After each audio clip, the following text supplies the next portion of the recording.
Oops.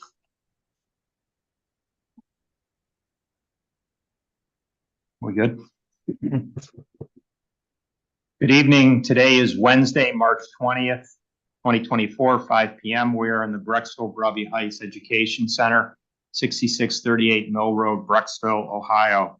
This is a meeting of the Board of Education in public for the purpose of conducting the school district's business and is not to be considered a public community meeting. There is time for public participation during the meeting as an indicated agenda item. The regular meeting will begin with a work session to review policy updates. The regular meeting will follow the work session beginning at 6 p.m. Following the regular meeting, the board will meet in executive session for the purpose of preparing for, conducting, or reviewing negotiations or bargaining sessions with public employees concerning their compensations or other terms and conditions of their employment. Item E per board policy 0166 executive session. This meeting will be live streamed via YouTube and will also be recorded for later viewing. Please consider subscribing to our YouTube channel where all recordings are posted. Item 1B, please stand and join me in the Pledge of Allegiance. I pledge allegiance to the flag of the United States of America and to the republic for which it stands, one nation, under God, indivisible, with liberty and justice for all.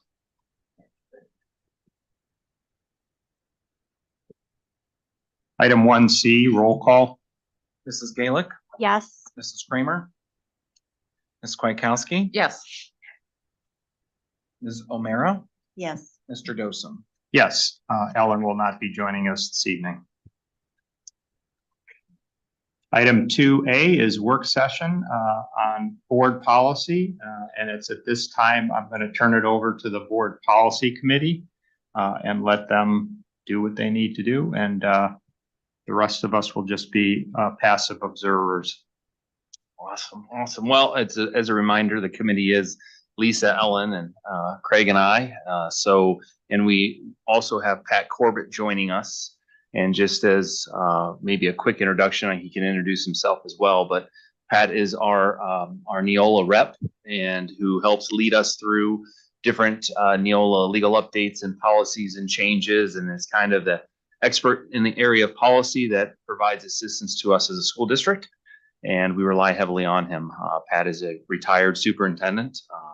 I remember meeting Pat when I was an entry year teacher. He had just recently retired from Cuyahoga Falls when I was hired as a teacher many years ago. So again, he is kind of our resource, so he'll kind of join us and lead us through some of the updates. Congratulations, Lisa, as your first policy update meeting. It's a pretty light one. It's not super heavy, so that's good. We've had some heavy ones of past, but this one is relatively light, but some important updates. And then Craig has some of his policies that fall within his realm that weren't part of the policy update. But when we do the update like this, then we tackle any policies that we've discovered to be need to update and or any changes we would like to suggest as superintendent treasurer. So with that, Pat, can you hear us? Are you with us? Yes, I am. I can hear you. Thanks for the introduction, Jeff. Although you made me sound rather vintage with those remarks. I've had the pleasure of working with Brecksville in terms of drafting policies and providing updates since 2008. So I've been working with you for some time, and certainly can answer some questions if you have them about some of the history or even some of the current issues that we have for this evening. Just a quick overview of what we have this afternoon. This update, as Jeff mentioned, is a very manageable volume. It includes 3 legal alerts, 15 policies, 2 of which are new, and 1 is recommended for being deleted. The bulk of it comes from the budget bill, House Bill 33. 7 of these revisions that are suggested for you to consider are a result of that bill that was passed in June of 23. The fall update carried most of the statutory language, but some of the changes that are reflected in this issue that was released in February our follow-up to that and some of the rulemaking that has taken place through the department. Also, there are, as was mentioned, there are 3 policy suggestions for you on the sort of the fine tuning on the financial side of things, things that we've been talking about for a bit and are now ready for your consideration. So with that, there are 3 legal alerts. I will call your attention to them. One deals with the November approval by Ohio voters for recreational marijuana. Offers some thoughts for district administrators. There is no policy revision necessary because possession or use of marijuana on school district grounds is prohibited. It is covered by federal regulation as a Schedule I substance, and therefore the safety zones prescribed in federal law prevail. Some advice in that legal alert with regard to the employment side of things, simply to be watchful of in any reasonable suspicion for behaviors that are beyond the norm. Second legal alert goes into some detail on the flexibility that has been provided with regard to staffing for the district, particularly in terms of substitutes. There is one policy revision suggested on that basis, but in essence, it expands your flexibility in providing substitute staffing within the district.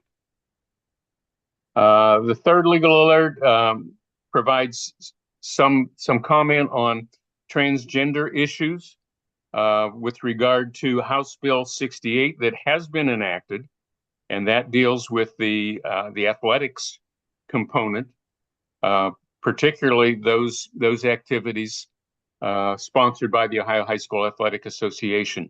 And there are some specific actions required by that statute, both by the association and subsequently by the district. The second piece of legislation, House Bill 183, is pending. At this point, no policy change is necessary, but at the point in time when some changes are necessary, we will get them to you either as a part of a regular update or as a special. Any questions on the legal alerts? I guess I just have a couple comments just to point out to people, individuals in the room. We go back to the legal alert for staffing, the second one. One thing of note that will affect us internally in both positive and possibly negative ways moving forward as a district is the last sentence of paragraph 3, where they're moving forward a state to begin issuing licenses pre-K through 8 and 6 through 12 grade bands, instead of how it used to be, which was like pre-K through 5, 4 to 9, 7 to 12. That provides a great deal of flexibility, but it also at other times, and maybe not such great times in a school district financially, could provide some difficult decisions, especially when you're talking about RIFs and things of that nature. So that is a change that we'll have to be prepared for as we do that. And then one little thing I noticed, I was aware of the military alternative license, which is on the back of the page. And it talked about for active veteran military or their spouse. Like I had understood it and knew it that, you know, active retired military had a fast track kind of, but I didn't realize it also included their spouse. So that's just kind of food for thought. And then last, probably the fourth paragraph down, talking about professional development for school counselors, grades 7 through 12. We put this on our radar to make sure that we have training for them about building and construction trades, including pay and benefits available to individuals in those career paths. So I'm sure we'll lean heavily on CVCC to help provide some of that professional development in that area for our school counselors. Yet another thing to add to school counselors' plate, 7 to 12. They have a big job to begin with. And then on top of it is yet another item. I'm not saying it's a bad thing. I'm just saying it's yet another item for them to do. We are fortunate to have a great relationship with CVCC and their personnel who help us out with some of that. So just a couple of quick things that I noted and internally we've talked about already. Thanks, Pat. Sure. We can run through the policies. Please stop me if you have questions as we go through. The first one suggested for revision is policy 2623. That is student assessment and academic intervention. This policy was last updated in 2017. So certainly a number of things have occurred over the last several years. Some definitions change. Of note, the substantive change here comes from House Bill 33, and that is adding the requirement that the district must provide parents with student scores on any state assessment administered to the student by June 30th of each year. Historically, that was always our intent, but it was a challenge in getting those scores back from the state. Of late, those scores have been coming in a timely fashion, and therefore, the statutory requirement now is that those scores must be available to parents by June 30 of each year. That language has been added to the policy.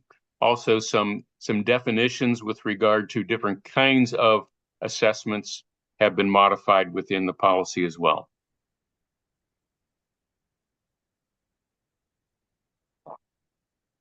The next policy for consideration is some fine-tuning of policy 2623.02.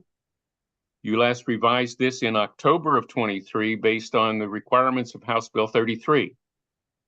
However, some additional changes have been made by the Department of Education and Workforce, some timelines for test administration, some further definitions with regard to virtual administration. And also, I would call your attention to the requirement to report kindergarten readiness scores, not to the Department of Education and Workforce, but here's where this past year some division of responsibilities has occurred. Those scores must go to Department of Child and Family Services, which oversees preschool programming.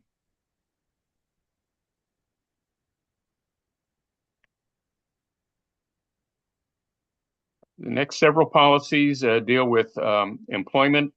Policy 3120.04 is employment of substitutes, and that's where the expansion of licensure for substitutes is included for you to consider, allowing for student teachers in certain circumstances, and also with the approval of the Institute for Higher Education as a part of your agreement with them, to be utilized as substitutes in the district. Where this would benefit us, and as Brian Wyckoff and I spoke, they'll come out with a license that would allow them to do this out of their college university. But for example, if we had a student teacher first semester who's really doing a nice job, and we have a maternity leave, or we have a leave, or we have an opening that's happening second semester, it'd be very nice to be able to have some of that consistency and continue throughout the rest of the school year with said student teacher prior to their graduation and maybe future employment. The next three policies basically carry the same provision, and that comes from House Bill 33. The termination and resignation for teaching employees as well as for non-teaching employees. Anytime the district is anticipating a non-renewal or a termination, that employee must be notified in advance, and that notification must be served on the employee, either in person or by certified mail with proof of service. That language is included in policy 3140. Policy 4124, which really is a new policy, was added to the employment contract language for support staff, as well as in policy 4140, termination or resignation of support staff. Can I ask a question about this? So it says, it's stressing the proof of delivery. It says that we can also notify them through electronic mail. Maybe this shows my technological ignorance, but how do you get proof of delivery if you're just sending an email? Could do the read receipt, Okay. that you And can that- turn on that option to do that. And much of this that's going into policy here is also contained within our negotiated agreements. So this is really not a new practice for us, but now it's just becoming policy and being very specific on certain things. Okay. We questioned early on the need for legislation to do what many districts, most districts have done for quite some time, either because of a negotiated agreement or simply because that has been their longstanding past practice. But apparently some have not provided that notification, and therefore the legislature chose to fix it across the board. Policy 5310, health services. This also includes language, a requirement from House Bill 33. That requirement is that the district shall provide free menstrual products for students in those buildings that house students in grades 6 through 12. So this is something as a district we have done for a long time and will continue to do. Only thing new here is we did apply for some grant funding to help purchase dispensers to be installed in the bathrooms at the middle school and also at the high school. Traditionally, it's always been through the clinic, but this would make it readily accessible to our students at those two buildings. And the community members that I've heard from since House Bill 33 went into effect on this topic, that was their question, was about availability in the restrooms instead of having to go to the clinic. So, and obviously, I'm sure those of us that have been a building administrator, we always worry about abuse and all of that. We will deal with those things as they come. So students in Brecksville Broadview Heights will be much more mature than that. So that's what's happening. The dispensers are going to go in at the middle school and high school. Correct. In every bathroom? We will see the number of them. We gave them our numbers and that we'll have to wait. We're waiting for how much the dispensers are going to cost and how much that we have. So. And what is the situation at the elementary school? Do you know? The clinic is always stocked with them, but we would not put them in the bathrooms. Okay. At this time. And based on what we submitted, they gave us $2,000. So I don't know what the cost is. That was all competitively bid out by the Ohio Schools Council. So they're working right now to get them purchased. I just don't know how many that will include. And you don't know when will be like next school year, maybe? I would anticipate for the start of next school year. Sure, yeah. Okay. I know And that. I know during the process, we gave them a count of how many bathrooms and how many students and all of that. But again, it came down to funds that were available. Okay. I know, like, that was a topic of conversation. Yep. The next three policies are in the finance area. These are not part of the Neola update, but are topics that we've been discussing for some time. Policy 6144, investments. Craig, I'll turn to you for any discussion on that one.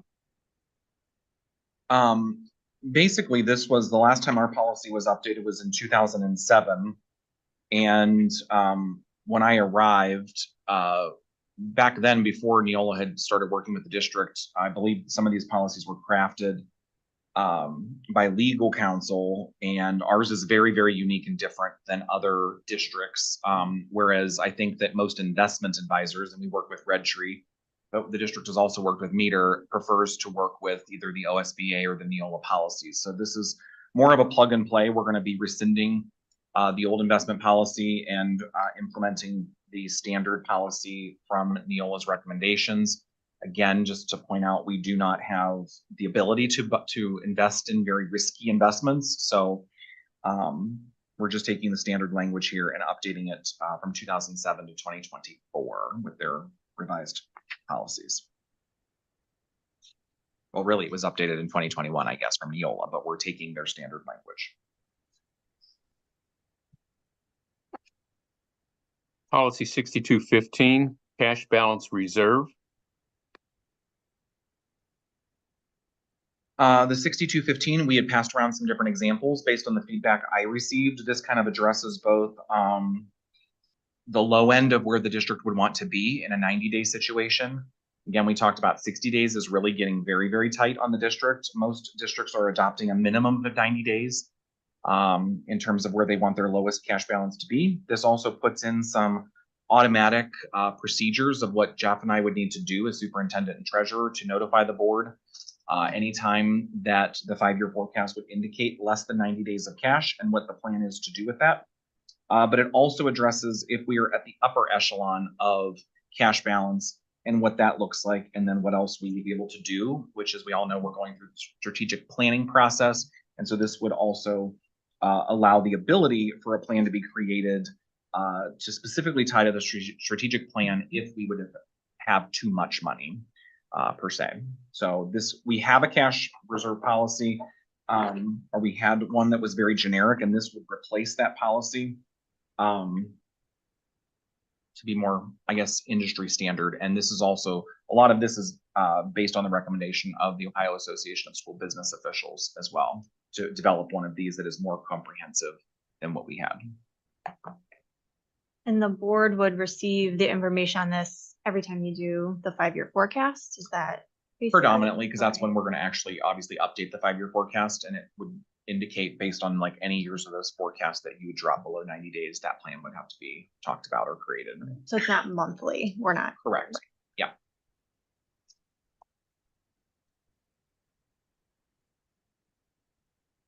And policy 6620, petty cash funds. The recommendation is to rescind this policy. Correct. So we have not had petty cash in the district since my first year here during COVID. Petty cash, in my opinion, is just a very high risk of fraud. It's also, I mean, you have just cash sitting in offices throughout the district. So it's one of the first things I pulled back. We still have the ability to have change funds, both with food service and athletics. That's a different policy. So petty cash is no longer used in any department in the district, and I would prefer to keep it that way. So that's been kind of the practice, at least regarding the fact we had policy, but at the same time, we've not been using it. But I think it's the best practice to actually just get rid of it personally.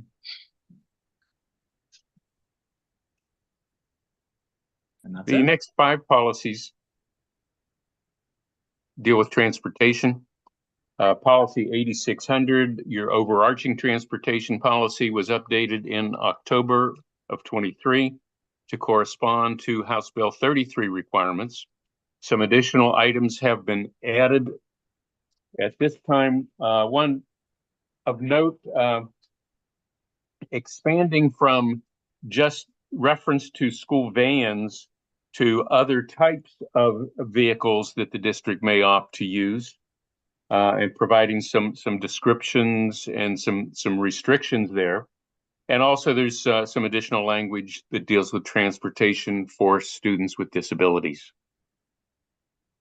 A good bit of the language in these 5 policies has come from the Department of Transportation and some of the folks who have worked with them for some time in Ohio with regard to school transportation. So these suggestions are offered for your consideration. Policy 8600.04, bus driver certification. This is adding some cross references to relevant policies and updating some of the language included in that policy. Policy 8640, transportation for field and other district sponsored trips. Again, also deals with updating language in there with regard to Ohio Administrative Code. Policy 8650, transportation by school van or other such vehicles. This reflects the change in licensure requirements and updates the language throughout that policy. And expands the type of vehicle that might be used in this category. And finally, 8660, incidental transportation of students by private vehicle. This extends some of the safeguards and structure to any transportation arrangement that is approved by the district of a student in a private vehicle. It is not regular transportation, but dealing with those situations that come up without a school vehicle readily available.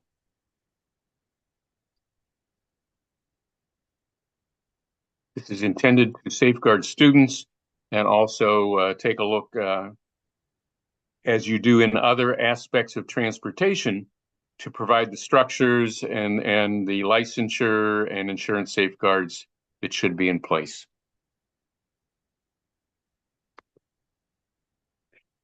I have a Those are the 15 policies. Can I ask a question about 8650, the one about school vans, which isn't called vans anymore.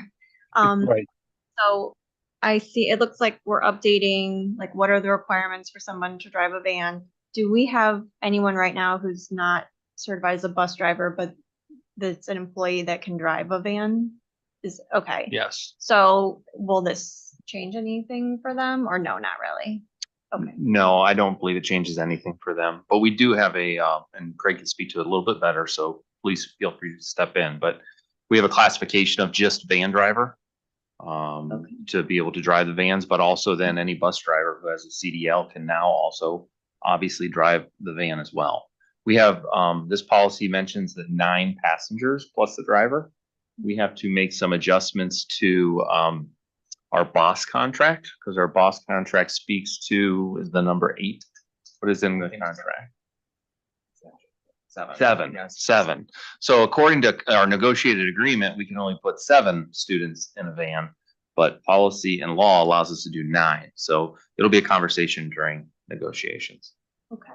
And then, like, for example, like coaches and advisors, like they could drive a van under this policy Yes. if they want to drive students to events, or if they just have a small group and they want to get certified under this policy, they can. Highly encouraged. Which we already do that. Okay, so Yeah, but we have some coaches for some of the smaller teams, like I think golf or tennis, that they already are certified, van certified to drive the vans we do have. okay.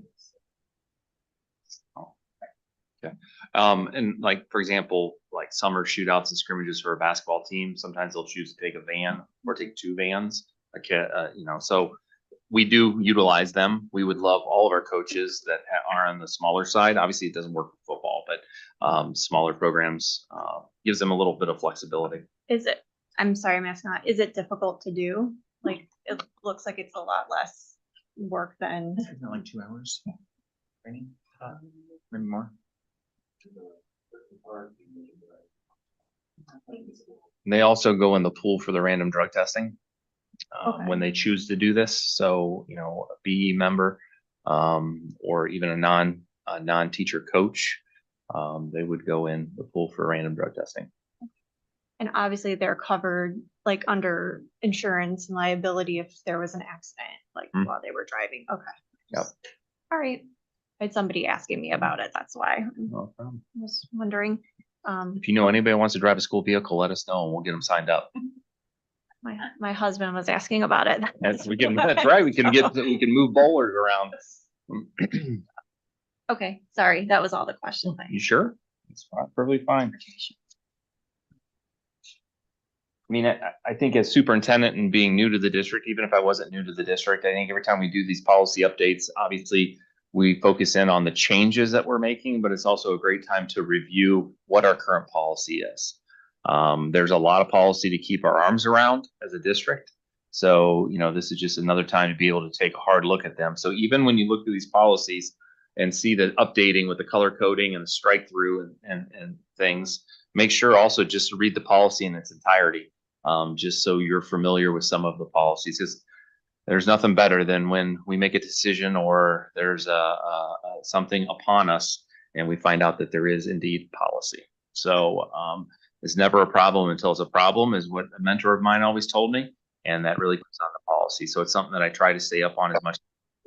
And when we have updates like this, we try to make sure that the appropriate administrators in the building get notice of those updates. And you'll see at the next meeting, there'll be some administrative guidelines which go along with our policy. That is more of the working document and the day-to-day kind of instructions or directions or mode of operations for our building level administration, as well as the rest of our staff. So those will come next meeting, because as policy, we do a first read and then a second read, and it goes into effect. With administrative guidelines, it is not that way. We will bring them next meeting. We will talk about them, and then we will approve them to go into our administrative guideline manual.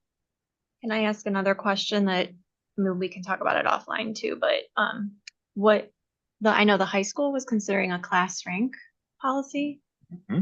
It's not in here, but yeah. So, and this is where it's not a problem until it becomes a problem. Is we actually last year when I first arrived, the high school had hoped to make some changes to the student code of conduct and the drug, alcohol, and tobacco policy.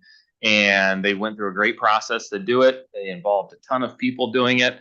And then it was kind of, in my past experience, board policy didn't speak to the drug, alcohol, tobacco policy specifically.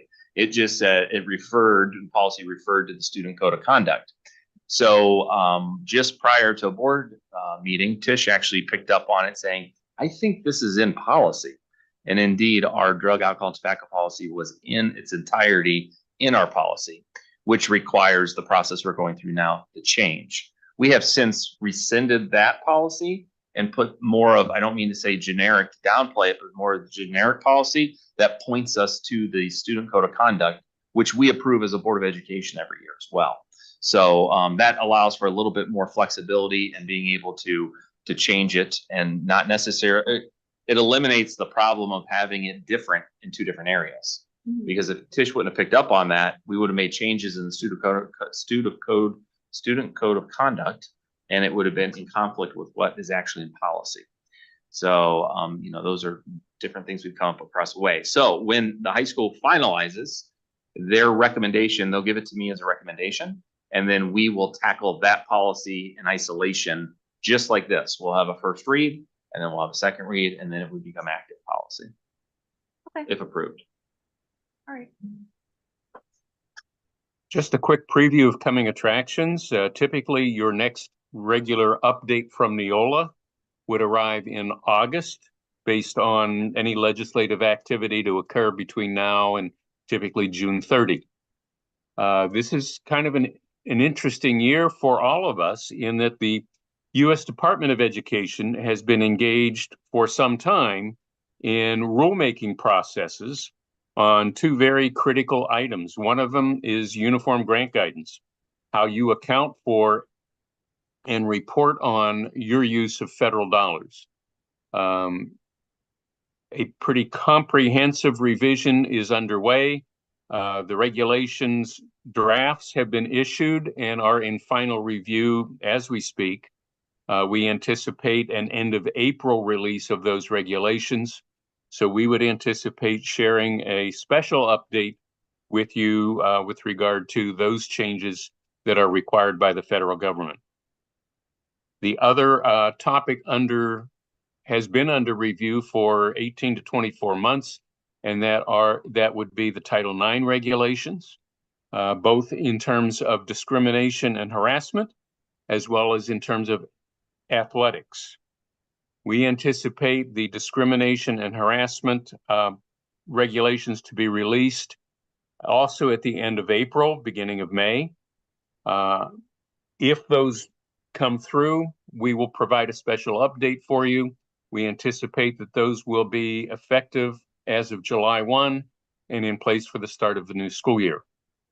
So we have been monitoring those processes carefully and beginning to draft some language around the recommendations that have been put forth so far. So when that happens, we'll be communicating with you and getting some special releases to you in the weeks and months ahead. Well, I really appreciate that, and I appreciate the insights, and I also appreciate the meeting you had with me the other day, just to kind of give me a preview of everything. But if we have any other questions, I guess it's just you and I, Lisa and Craig. Yeah, I don't. Thank you, Pat. You're welcome. And if you have questions in the meantime, email me, give me a call. I'm available to assist you as you may need. All right, Pat, thanks a lot. Appreciate it. Take care.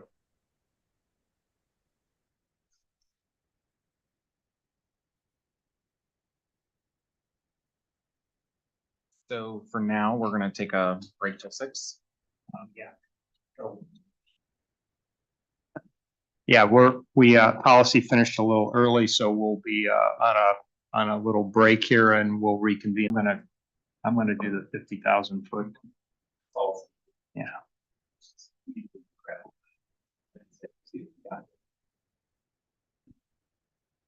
Are we good? Yes. Okay, welcome. We're reconvening our regular meeting. Prior to this, we had a work session covering board policy. So we are on agenda item 3A, President's announcements. I don't have too much.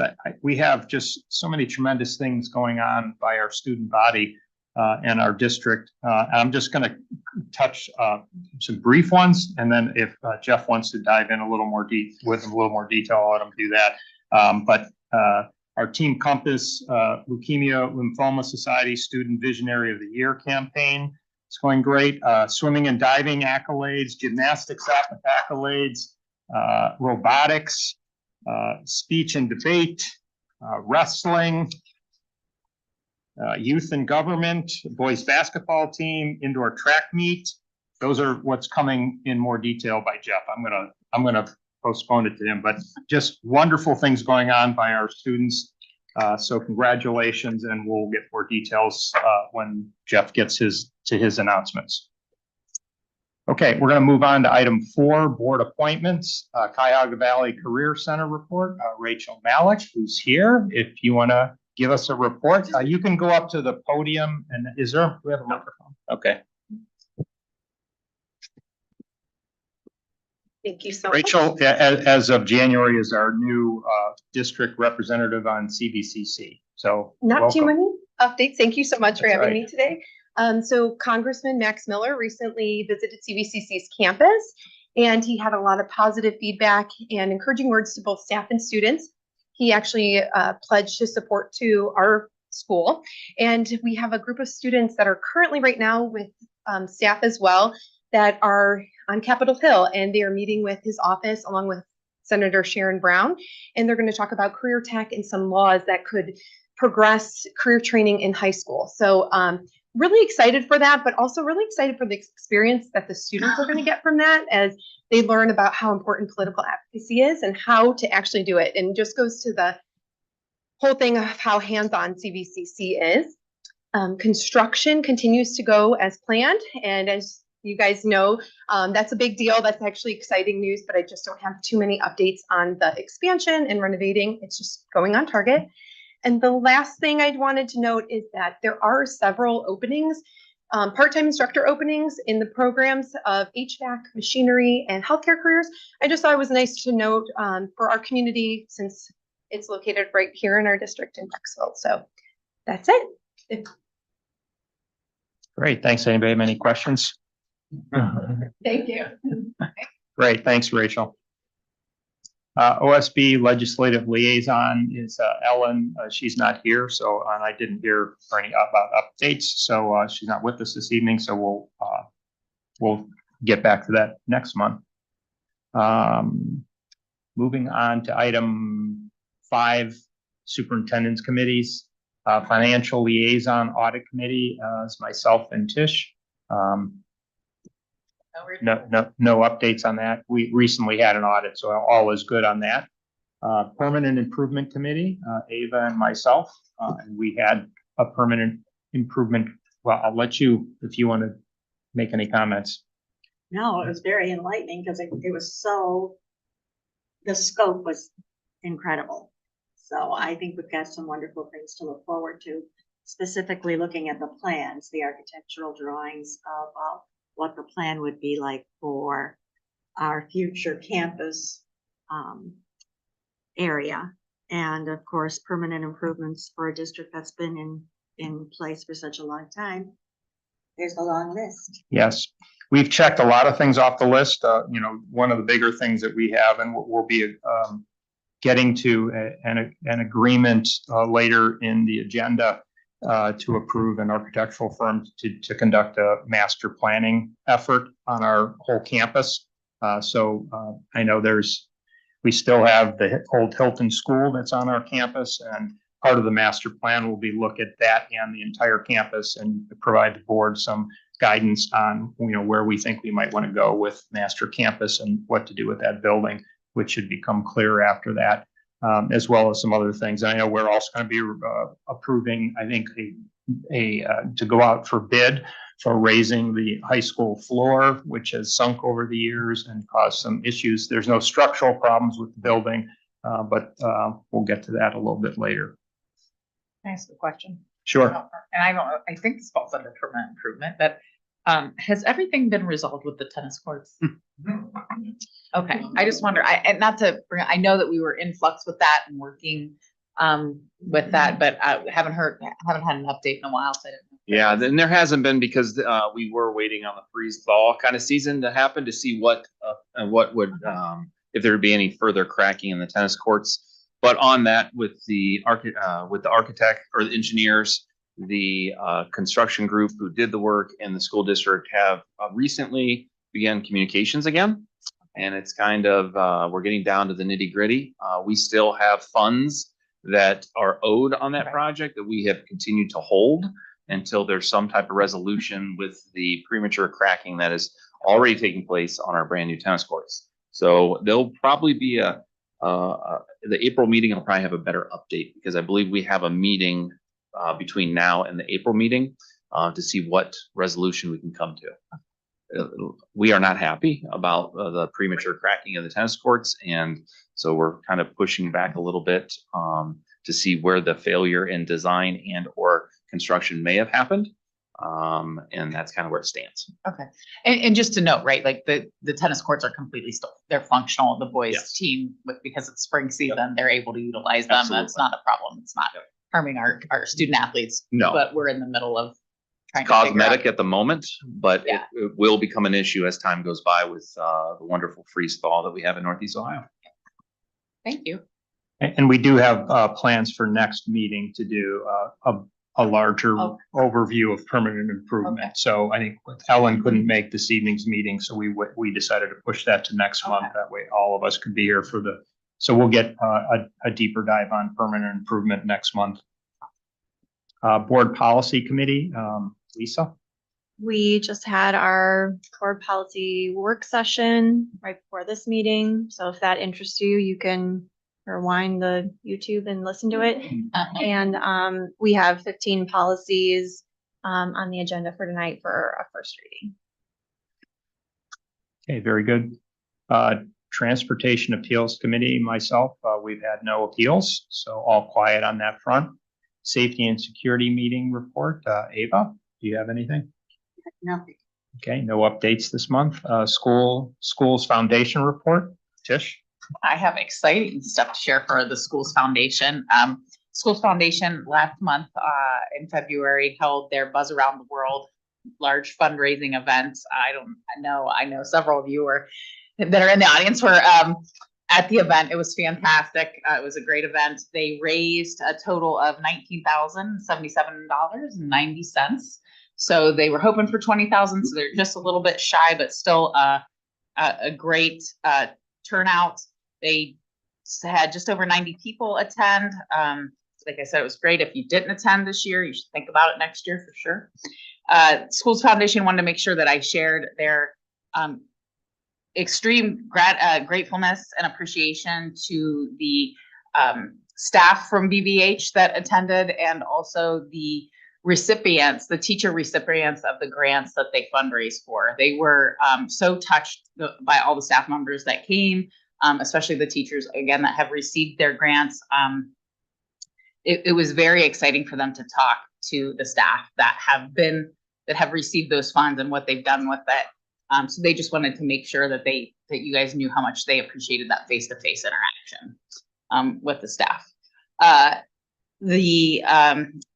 also need to share that there are trade scholarships that are currently being promoted by the school's foundation.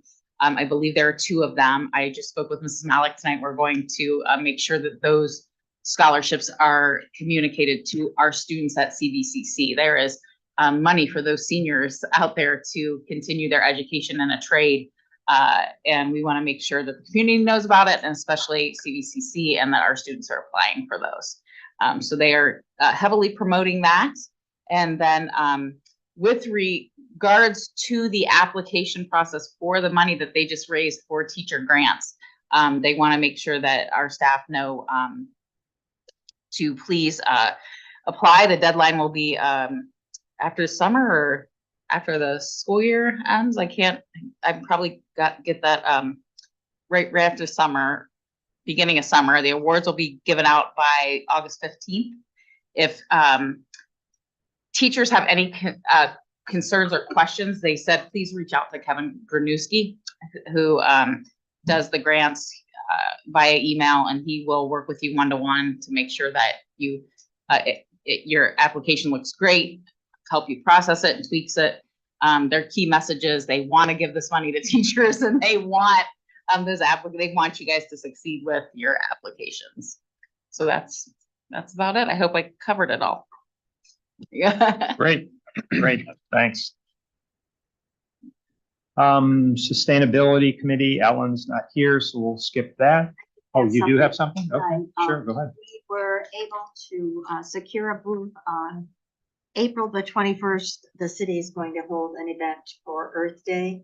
And so there'll be a booth there. Not that we have anything to present, but we would like to hear the community's feedback on what things they have been made aware of that are working, what programs would be translatable to Brecksville Broadview Heights City School District.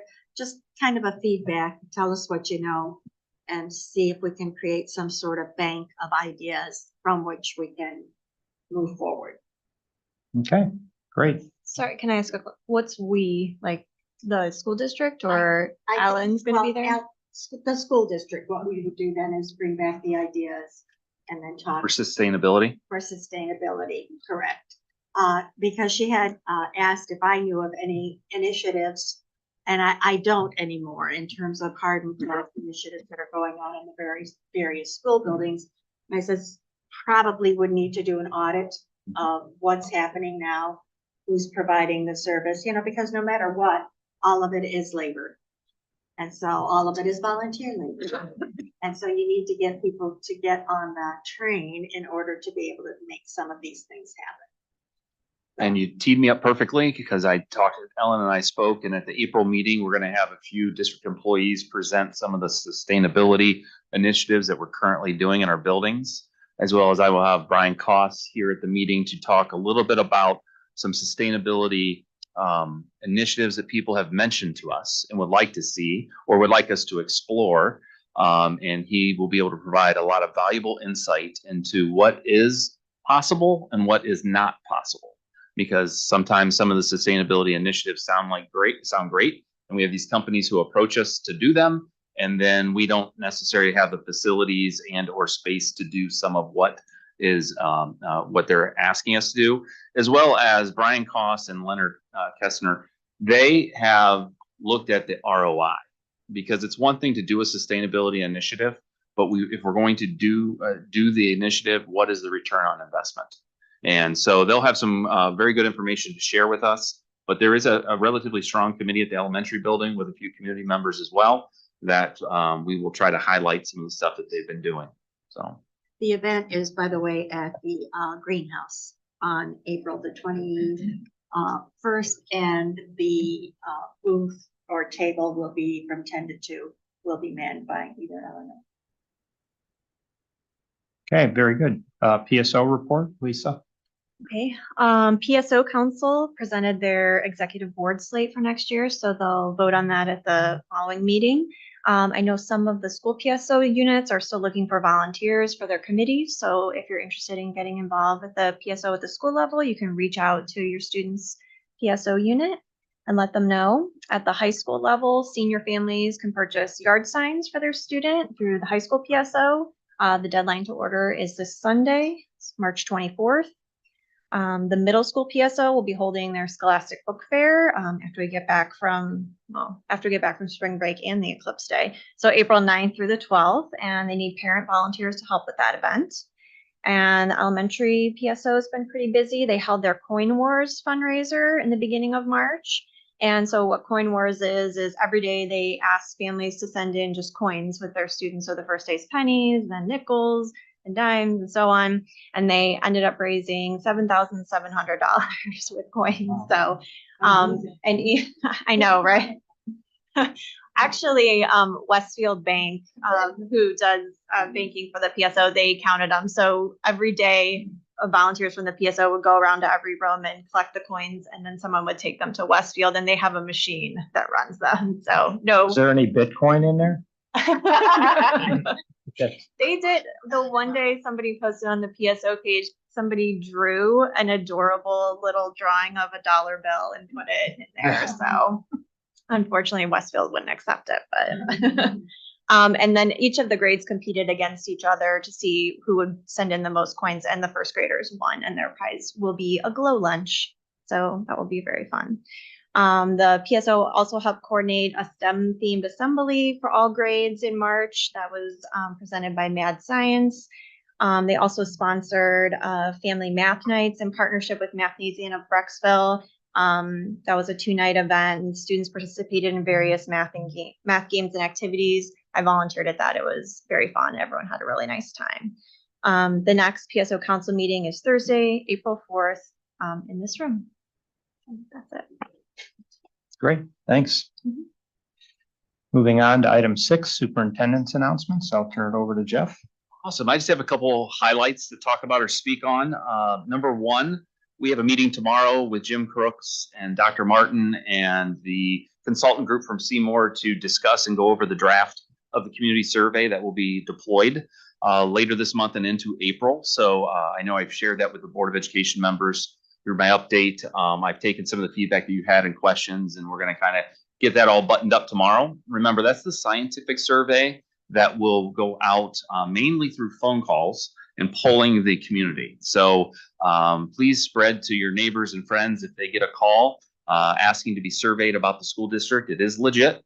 And our goal is to have 400 unique respondents that align with our census data from Brecksville, Broadview Heights. So we want to make sure that we get a good sampling of our community. On top of that, once that survey has been deployed and then analyzed, we will be doing a more informal survey through a Google survey to anybody and everybody who either participated in some of the information gathering sessions and or did not, or would like to provide feedback. So we'll be able to kind of compare the results from both of those.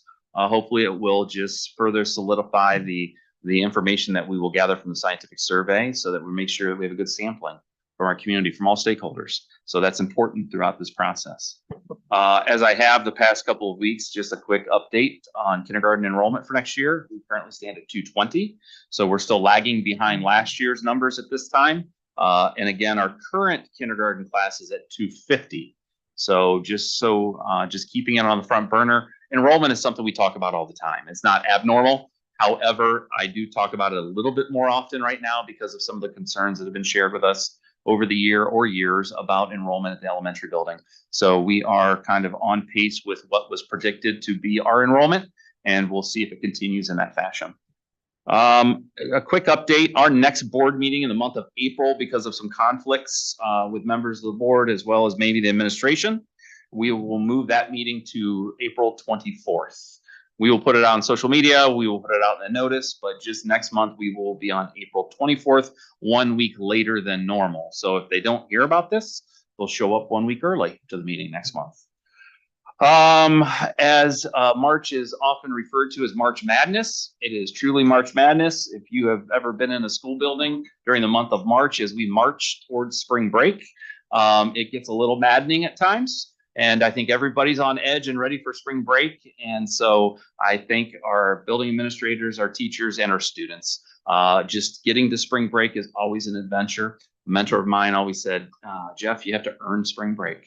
That's why they call it March Madness a little bit. So we're getting there. So our students will be off 25th through April 1st. Remember, the Monday after Easter is off. We do not have school on that Monday, so the students will return to school on Tuesday the 2nd.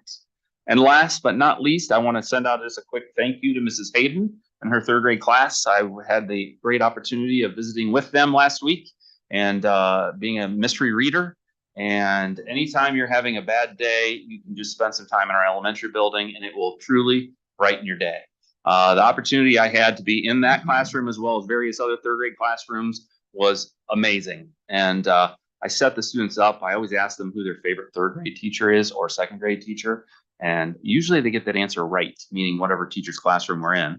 And then I always ask them too, if they were superintendent of Brexville Broadview Heights City Schools, what is one thing they would change? Well, the one that came up, and then it not only came up in the one classroom, but it came up in another classroom and was very insightful, but the students would like us to explore a 4-day school week.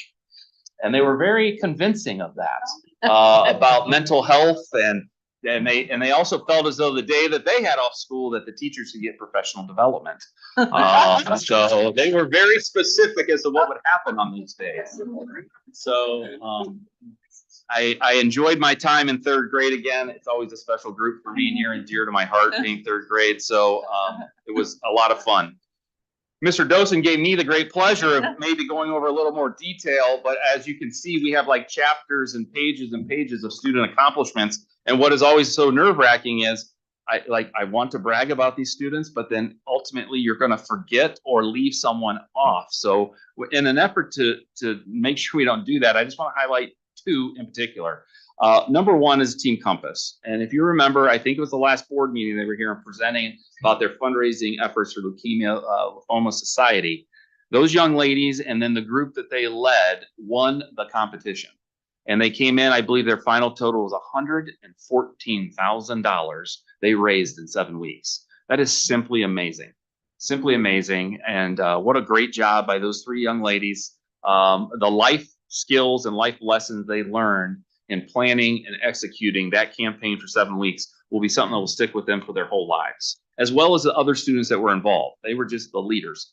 And Mr. Jacob, a lot of credit goes to Mr. Jacob because this is near and dear and a passion for him. And it is something that he has brought to Brexville Broadview Heights, and we plan on participating every single year because it's that valuable of a cause and as well as a learning opportunity for our students. So congratulations to Team Compass. And the last one I'll leave us with is I don't think we could go without mentioning our gymnastics team.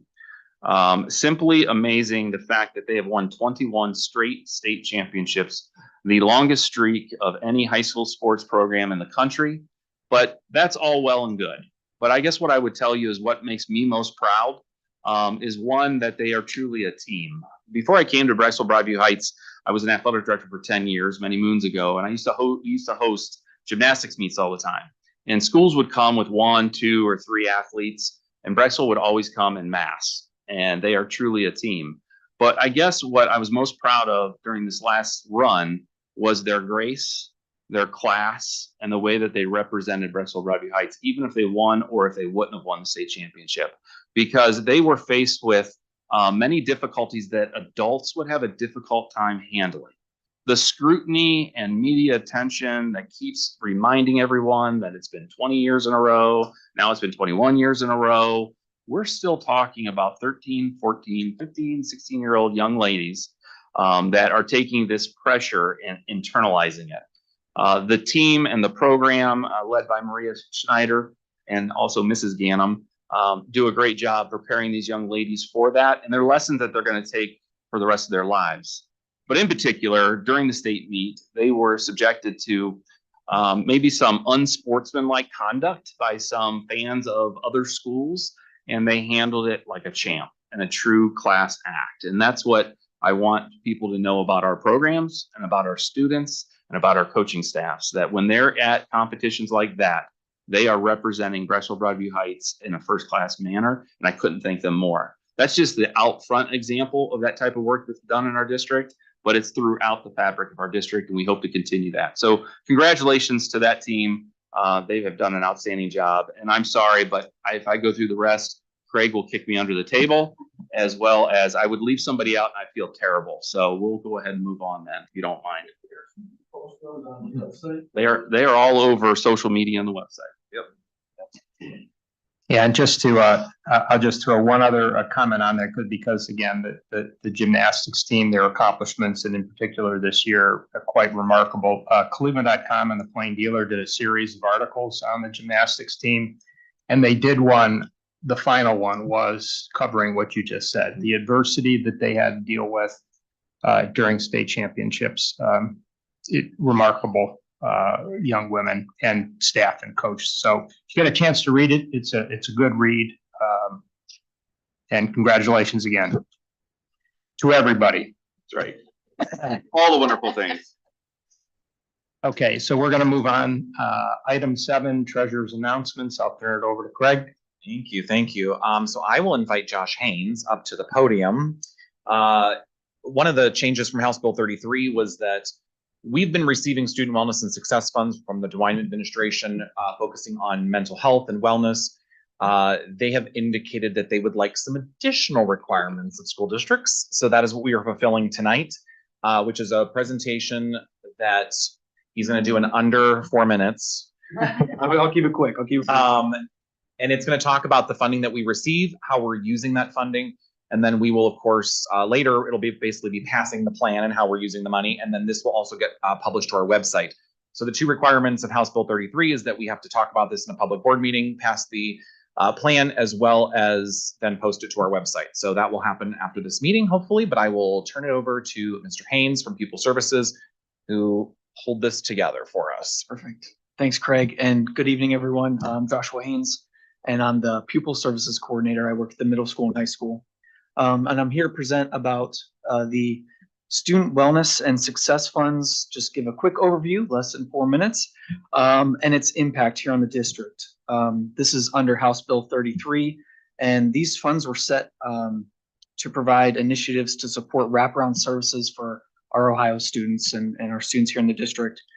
We were allotted $140,344.59. Every cent counts, Craig, I know. And to which we need to allocate 50% of that. So first, we collected a little bit of data, or a decent amount of data rather, and we targeted mental health and tiered services around mental health. This then equated to 2 partnerships with ABA Outreach and the Educational Service Center.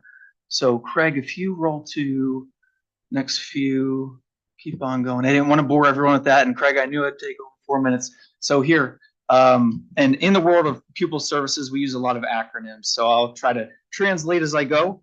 But again, we partnered with 2 services, and this first one is the ESC. So with the ESC partnership, we were able to allot funds for 3 behavior wellness specialists. And with that money, they were able to provide coaching to our teachers, consulting services to both teachers and students, specifically designed instruction targeted for Tier 3 students, crisis intervention, co-taught lessons. So the outreach of this, and you'll see that the impact is 144 students directly, but it's a lot larger than that number.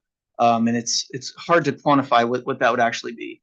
But we've also had them lead professional developments in the areas of zones of regulation, social emotional learning, and trauma-informed practices in education. And our next partnership that I'll talk about is with ABA Outreach, another incredible service that we've been able to provide for our students.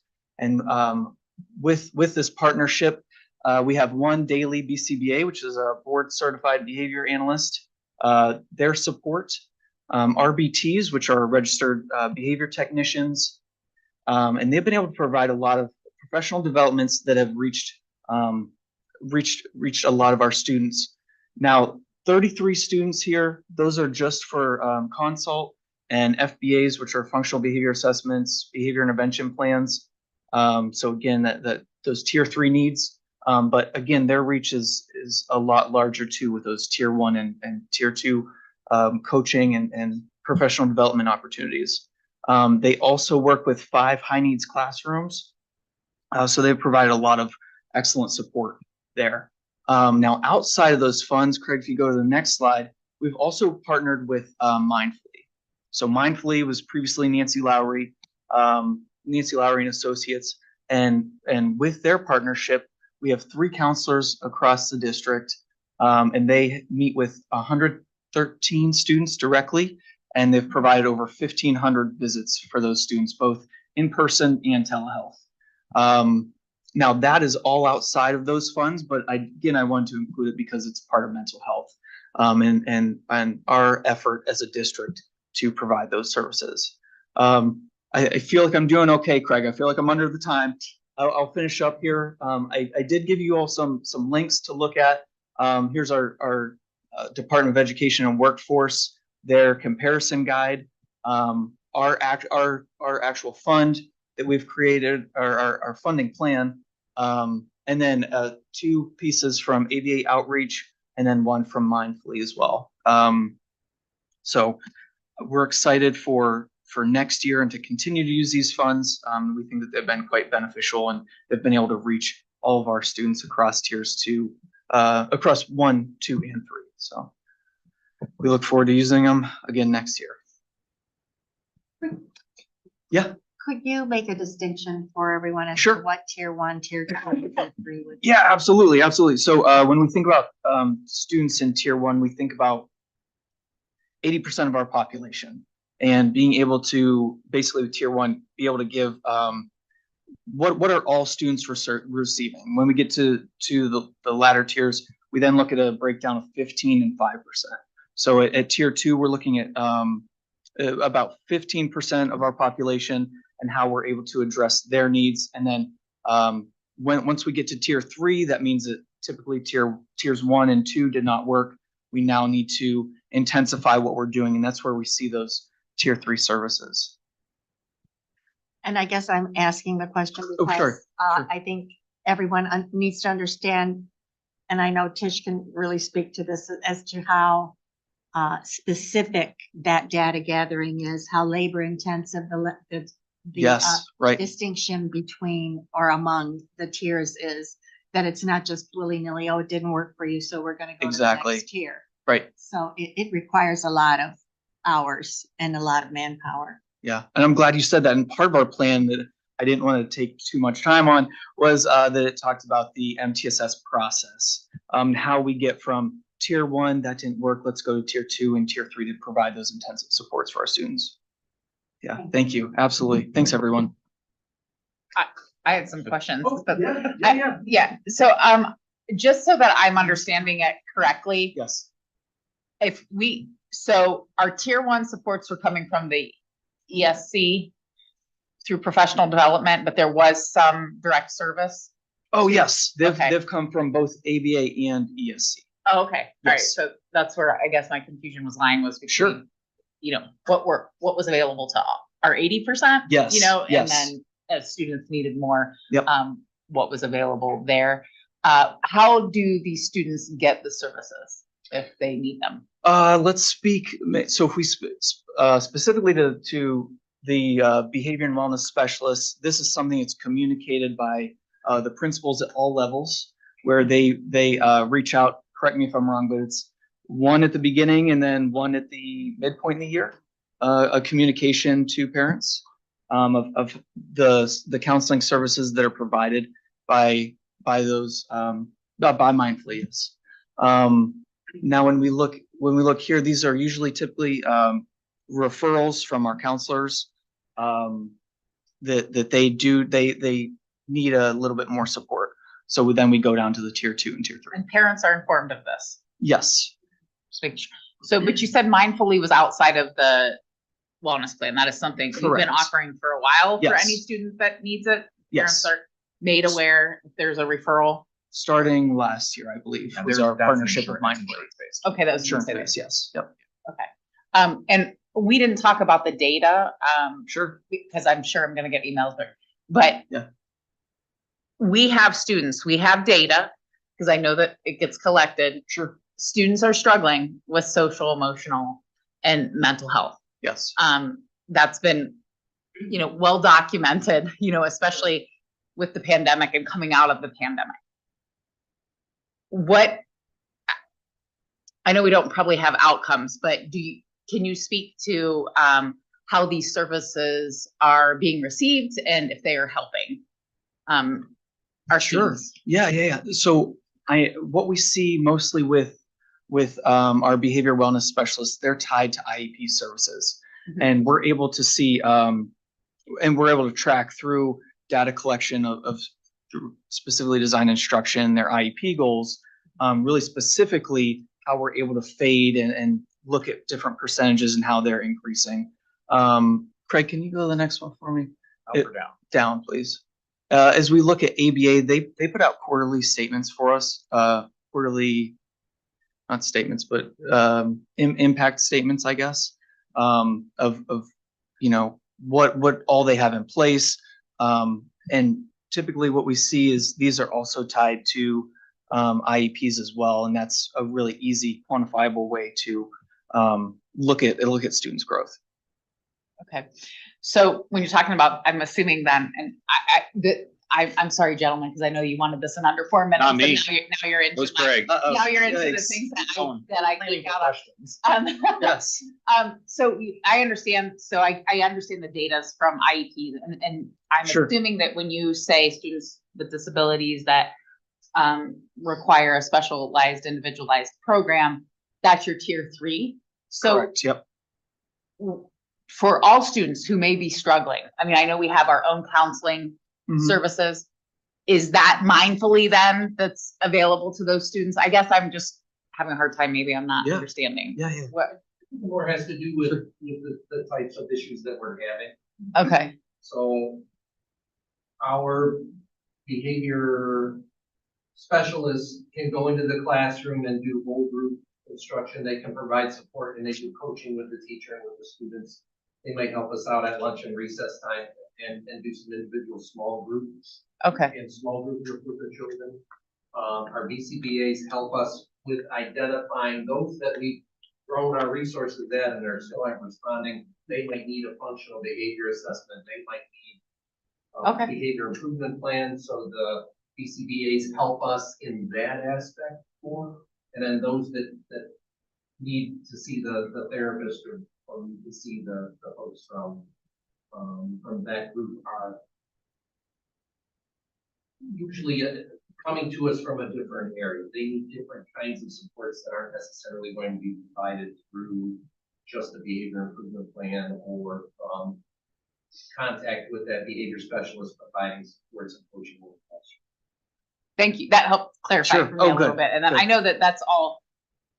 We're not even talking about just the PBIS that goes on, or Sure. positive Oh, behavior, yes, right. positive behavior programming that goes on in every building in the district. Exactly. Yep.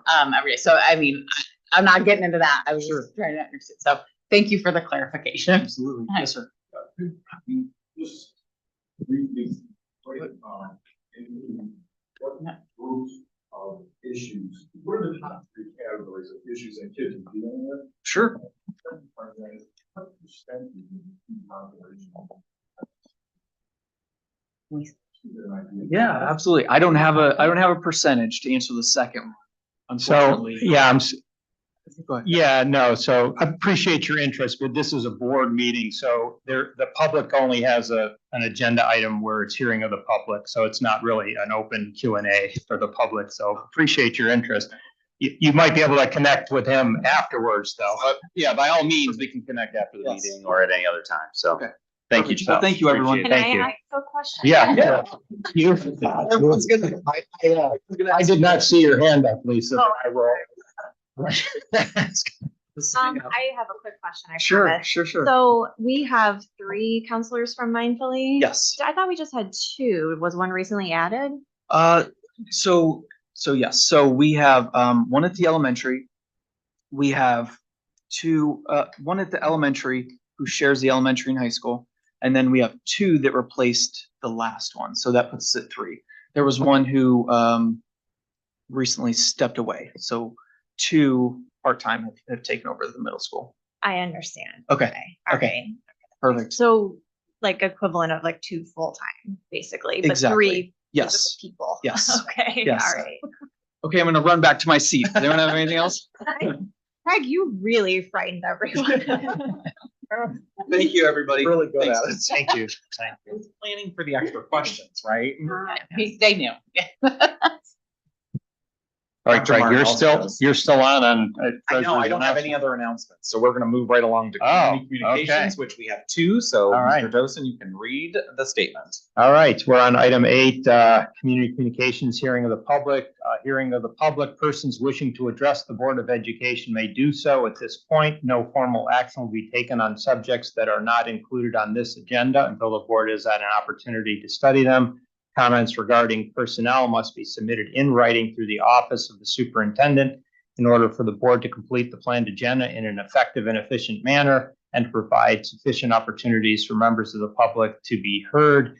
Hearing of the public shall be limited to a maximum of 60 minutes, during which each speaker will be limited to a maximum of 3 minutes. So name and address, and if you could keep your comments at 3 minutes or less, it'd be appreciated. I will put a timer on. So if you go over 3 minutes and you hear my timer going off, if you could just respectfully wrap up your comments, that would be appreciated. And if you want to address the board and be heard, you have to fill out a form. I think we have 2 in the hopper. So anybody else who wants to, you have to fill out a form and get in our queue. Okay, first up is Steve. I'm gonna get the hook right away, folks. We'll see. My name is Steve Sweetnich. I've lived in Brecksville since 1993. I raised 3 children. One went all the way through the system, graduated from the high school. I wish all 3 of them had gone through the high school, to tell you the truth. I want to start by. Sorry, could you do address too? Yeah, 9136 Highland Drive. Thanks. Okay. I want to start by thanking the city of Brecksville for not approving that LGBTQ festival on the Brecksville Square. And now I'm not a man without compassion, so I want to explain to you my thinking on this. I believe events like this really divide more than they bring people together. I believe they harm more than they heal, and I'm going to try to tell you why. First of all, to the promoters of these events, I understand you're trying to protect your child, and please understand that as concerned parents, we're just trying to protect our children. No one has or wants to deny your child's rights or happiness. Speaking for myself, and I think many others, we understand that you're in pain as a parent. It's not easy to raise a child who's different. We're not trying to repress or convert your child, but please don't ask us to accept, affirm, or celebrate. We just don't want you trying to convert our children. And people say, well, Steve, how do you think that happens? Well, I think it happens by pushing to normalize extreme things, drag events in schools, literature and books in libraries that contain explicit sexual content, photos, illustrations, by parades, or encouraging children to explore, experiment, and consider. That's not happening, Steve, is what a lot of people say. Well, let me share this with you. About 1 in 4 high school students today now identify as LGBTQ, according to a report from the Center for Disease Control and Prevention that was released in April of 2023, using data from 2021. Now, that's an increase of 11% from 2015. How does that happen?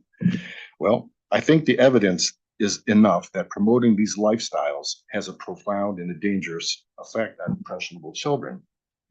Anybody who thinks that society is healthy and can flourish when 25% of its children question their sexuality, in my opinion, is very mistaken or not being honest with themselves. Many people understand that homosexuality is now, it's a part of our society. We understand that. I think everybody here has probably been touched by that. I know I have. I've got a very close situation with regard to that. However, regarding this whole transgender issue, transitioning hormones in children, conversion, boys and girls lockers, and the rest, I believe that this is a psychological condition that requires psychological intention. To encourage children whose mind is still forming to make irreversible, life-altering medical and surgical decisions is irresponsible and harmful, and the statistics prove it. A study just published by the Journal of Urology using California government data found suicide rates double after surgery for transgender females who receive male to female gender surgeries. Similar study done in a Swedish population. Similar You could study wrap done- it up, please. I got one more paragraph.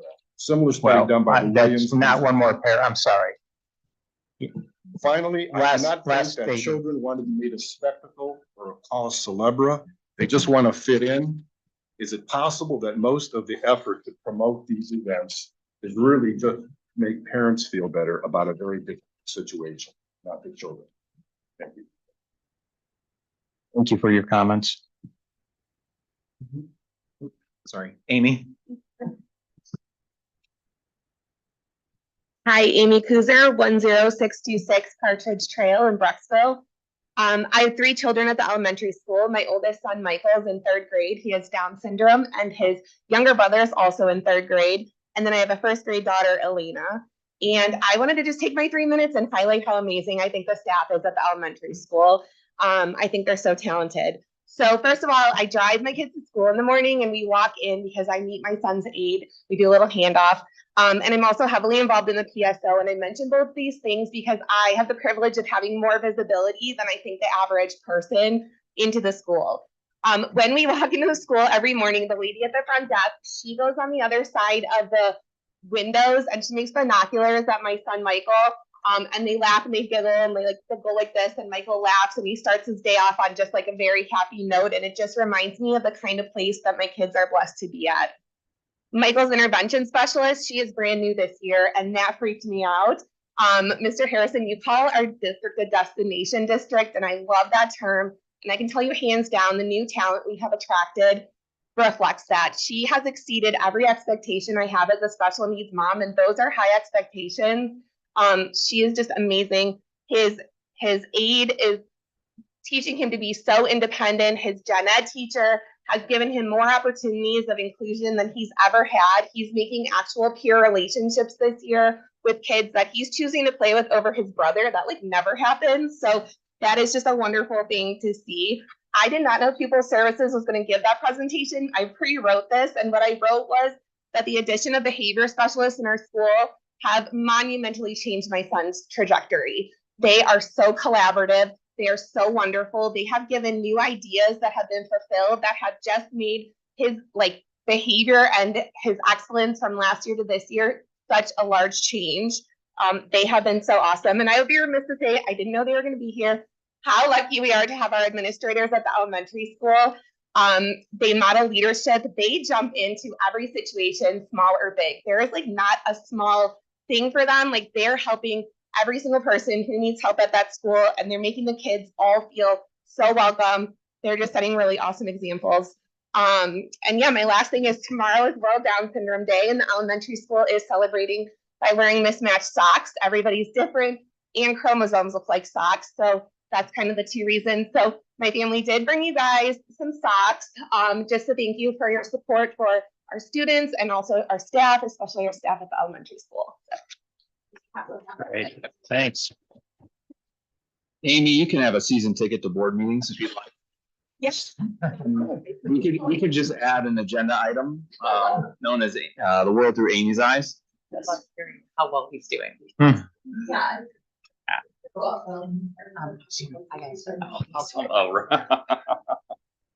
Very good. That was a good one. Yeah, great. Thank you. And thank you for the socks. Dr. Martin, I'm gonna compete with you tomorrow. Oh, I yeah. see your hamburger ones back there. Yep. Mhm. Okay. Are we, we're done with hearing of the public? Okay. So we're gonna move on to item 9, other board business. Item A, new and revised board policies, first reading. So if you want more details on this, as Lisa mentioned, watch the recording from 5 o'clock on, and we covered these policies. Most of these are being driven by legal updates, changes with new state law to conform with new state laws. Item B, BBH Education Association Retirement Incentive Revision. Resolve to approve the revised BBH Education Association MOU as attached. May I have a motion? So moved. I second. Okay. Second. You want to? Yeah, so if you remember last month we were here, we approved a MOU, a retirement incentive. And we're bringing it back with a small modification. And that modification was earlier version of this was a retirement date of July 1st. And this modification moves it to May 31st. So why would we do that? We're doing it because it is a benefit both to the retiree and the district. In that, those benefits would be, let's say, for example, hypothetically, one of those retirees may happen to be a JV tennis coach. And in retirement, they'd like to continue being a JV tennis coach. Well, retiring on May 31st, there's a mandatory 60-day wait before you can be employed again. So by moving it to the 31st would allow the hypothetical tennis coach to be able to continue coaching here in BBH. So that is one benefit. The other benefit, which selfishly on the district's part, we have almost 400 years of service retiring this year in our classrooms, which is both exciting and nerve-wracking. I'm sure Mr. Wyckoff sitting to my left is probably sweating thinking about it as our HR director. So, and I'll talk a little bit more about those 400 years of service when we get to that in the agenda. But with that, moving the retirement date to the 31st, if we are not able to attract the top talent in the positions that we would like, it would give us the flexibility to consider a rehire on a short-term basis to fill the hole. Many of these educators who are retiring, it's a difficult decision for them. I think probably when I get to that point in my career, it would probably be a difficult decision. So many of them would be willing to make sure that our standard of excellence does not drop.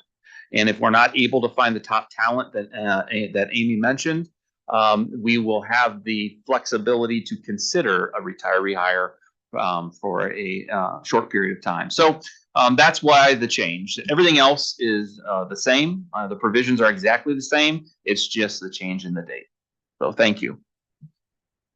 Okay. And as Jeff mentioned, we already approved this. This is just a modification to the date.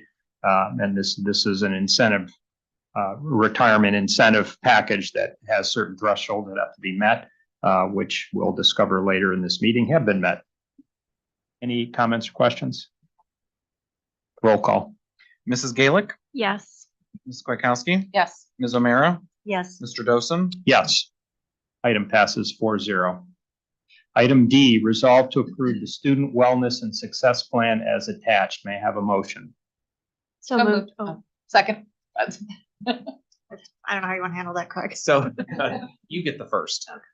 So this is just, rather than the presentation, this is actually what the plan is. This talks about the funding. And then it kind of outlines what Josh talked about. So this is the approval of the plan that we just heard about. Are there any other questions? So does this go on the website? We'll probably put both on the website. We'll do the presentation as well as the plan. Yeah, that'd be great. Any other comments or questions? Roll call. Mrs. Gaelick, Yes. Ms. Kwiatkowski, Yes. Ms. O'Meara, Yes. Mr. Dosen, Yes, item passes 4-0. Item F, resolve to approve the filing of an original complaint for property resolution as attached. May I have a motion? So moved. Second. So a little bit of clarity on this because there's 3 more of these agenda items after this, so a total in 4. And so, the district's practice for many years has been that when there is, so we have a combination of commercial property and residential property in our community. If a homeowner challenges the valuation of their residence, the district never challenges that valuation. However, on the commercial side, when there are cases where the commercial valuation seems well under, we have legal representation that advises us. It says you may want to challenge that because it affects our tax base. And so in the past, we were doing that normally, and you would never see this come up at a board meeting. But there is new state laws that are in effect now, and we're complying with state laws. And those state laws, first of all, say that you have to get to a certain threshold of valuation before you can challenge. And then secondly, if you do want to challenge, you have to bring a resolution to the board and have it board approved for each valuation you want to challenge. So this valuation and the next 3 after, there's a total of 4, all fall under that category. So As a district, we are not changing anything we have done in the past. This is just new protocol because of new state law. So we have to adopt a resolution for each of these four. And each of these four, if you read through the resolution, you'll see the properties were recently sold and the valuation is way under the sell price. And we're challenging, saying it should be the fair market value is the sell price. So Craig, You did a anything great else? job. The only other piece is that there is another component to this is that all of the property owners have to be also notified by certified mail. So we complied with that as well, 7 days prior to the date of this board meeting. So we had to send 2 certified letters to the property owners at the address as well as where the property is registered at. So we sent 8 certified letters to inform them that the board would be taking action. That is another requirement in addition to doing this resolution. So all of these are over a $500,000 valuation difference per the thresholds that Mark mentioned. So these could be substantial dollars to the district in terms of the tax base. Any comments or questions? Okay, so this is the first of 4. And again, there's an attachment there. So anybody that wants to see the details, which it will include, you know, the property and the valuation and those types of details, it's in those attachments. Roll call. Mrs. Gaelick, Yes. Mrs. Kwiatkowski, Yes. Mrs. O'Meara, Yes. Mr. Dosen. Yes. Motion carries 4-0. Item H, resolve to approve the filing of an original complaint for property resolution as attached. May I have a motion? So moved. Second. Okay, same thing. Any comments or questions? Roll call. Mrs. Gaelick, Mrs. Yes. Kwiatkowski. Yes. Ms. O'Meara, Yes. Mr. Dosen. Yes, motion carries 4-0. Item J, resolve to approve the filing of an original complaint for property resolution as attached. May I have a motion? So moved. Second. Comments or questions? Roll call. Mrs. Gaelick, Yes. Mrs. Kwiatkowski. Yes. Ms. O'Meara, Yes. Mr. Dosen. Yes, motion carries 4-0. Item L, resolve to approve the filing of an original complaint for property resolution as attached. May I have a motion? So moved. Second. Comments or questions? Roll call. Mrs. Gaelick, Yes. Mrs. Kwiatkowski. Yes. Ms. O'Meara, Yes. Mr. Dosen. Yes, item carries 4-0. Item 10, superintendent's other business. Item A, resolve to approve the high school textbook adoption as attached. Item B, resolve that the board authorize advertisement of bid specifications for Brexville-Robbie Heights High School floor slab improvements project, advertised estimate $136,798. Item C, resolve to approve the architectural design professional contract for the BBH campus master planning project as attached. Item D, resolve to approve superintendent's other business items A through C. May I have a motion? So moved. Second. Jeff, you want to Yeah. overview? I'm glad it's item A on other business, the adoption of the ELA textbook, because as a Board of Education, some of the most important things we do is set policy, but also is to approve the adoption of the curricular materials that we use in our classrooms every single day.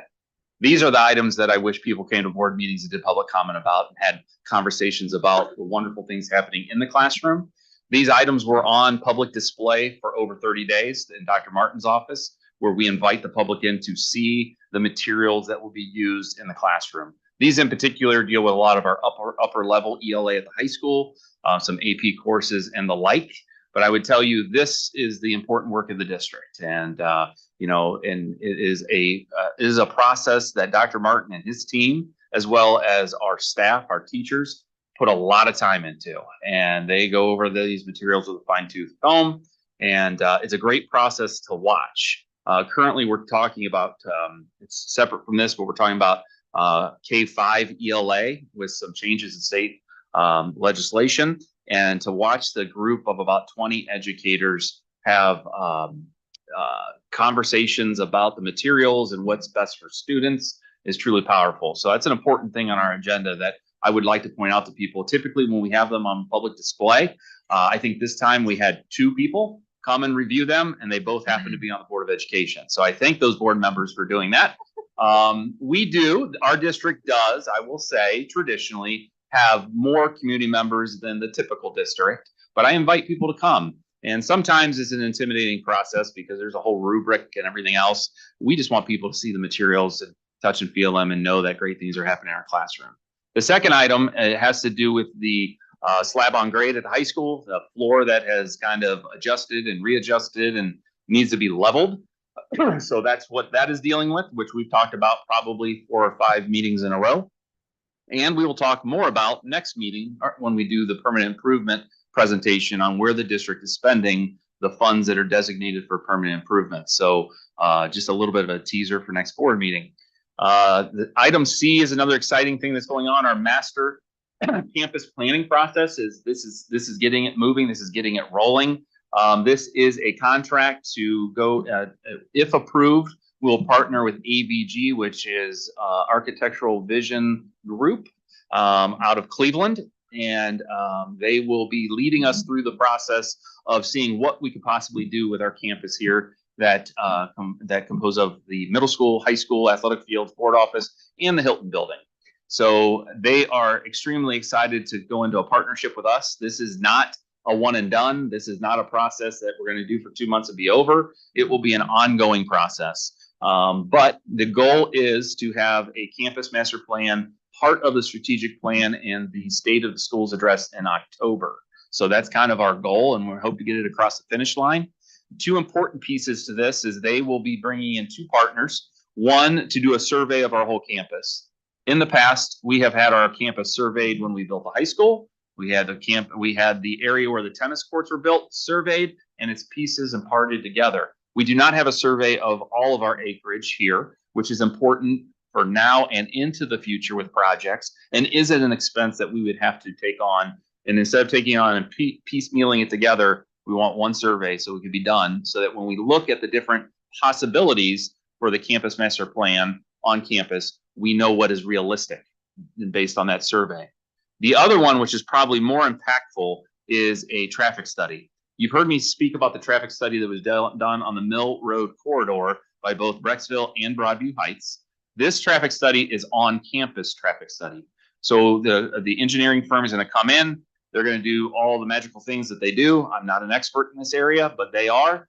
And they will come up with recommendations that we could implement as soon as next year to help some of the traffic flow on campus. If you come to our campus at arrival or dismissal, you know exactly why we're doing a traffic study.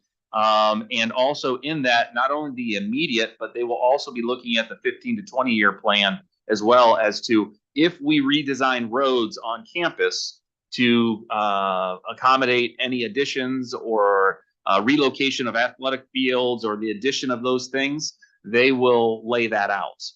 And this whole master campus planning process is an effort to continue to be proactive rather than reactive. And I use the example all the time. If we're going to open up, for example, the entrance at Hilton and have a road connecting it to the rest of campus, we don't want to make improvements like that 15 years from now, possibly, when maybe we're thinking about a new middle school or a renovation of a middle school, that we didn't put a road somewhere where now we want to build a building and waste money. So this whole effort is to be proactive and know what our possibilities are, in addition to any private funding that we may be able to obtain to upgrade some of our athletic facilities. So this is an important part of it. AVG is raring to go, and we're excited for the project. So that is the items for other business. I'll answer any questions that you may have. Any questions? I do have comments? a question, but. Yeah, go ahead. Okay, so, well, so I just have a comment about the textbook adoption. So I did come in and spend maybe an hour or 2 reading high school textbooks, and I just want to say thank you to Dr. Martin and your staff and all the teachers for all the time that they take to pick out those materials. It was an enjoyable way to spend an afternoon. And if you're interested in our curriculum process, I would definitely recommend you come in and spend some time with the materials that our children are with every day. I found the textbooks really enjoyable and I liked reading them. So hopefully our students will enjoy them too. I'm sure they will. And thanks for offering the chance for the community to review them. I think it's valuable to offer that. And then I just have a question about the slab on grade. So it looks like the bid, we're estimating it might be like $150,000, but what I remember from the meeting In October, it was estimated at about $250,000 and it was going to take place over 3 summers. So did that change? That changed, right? The process changed for the years of service too, but the Okay. total cost will actually still be a total of about 250 Okay. because this is about 136,000 is what the bid specs are. And Okay. then there's the part that's not a part of this is the carpet that's going to be required to replace in those areas, but we can Okay. do those without bidding them because there's a state Oh, contract for that that's already been bid out. So that's about $80,000 for all of the carpeting that would be replaced for those sections that are affected. And then the cost of TDA with 23,000 as the architect. Okay. The total cost is still about 250. Okay. But yes, it was changed from 3 years to 1. I don't know. Do you want to talk about that? You can continue on. I'll fill in the Okay. gaps. So this came up at our PI meeting, and one of the reasons, so there was the same process that was similarly done not several years ago, a decade ago probably, that was called, at that point it was called mud jacking, whereas now they use a polyurethane foam. The areas where that was actually pumped into the base of the floor actually has held, which is why some of the classrooms are in a pitcher's mound kind of way. So the proof of concept is kind of there, and it's a little bit easier to not have all the disruptions over the course of several summers and to do all of this. And we also get some economies of scale of doing a bigger project like this. So we believe that we should not run into any major issues since it's already been done, and the areas that were done are still holding. It's the areas around them that have failed. So this will then level everything and lift that floor back up so that it's on a stable base.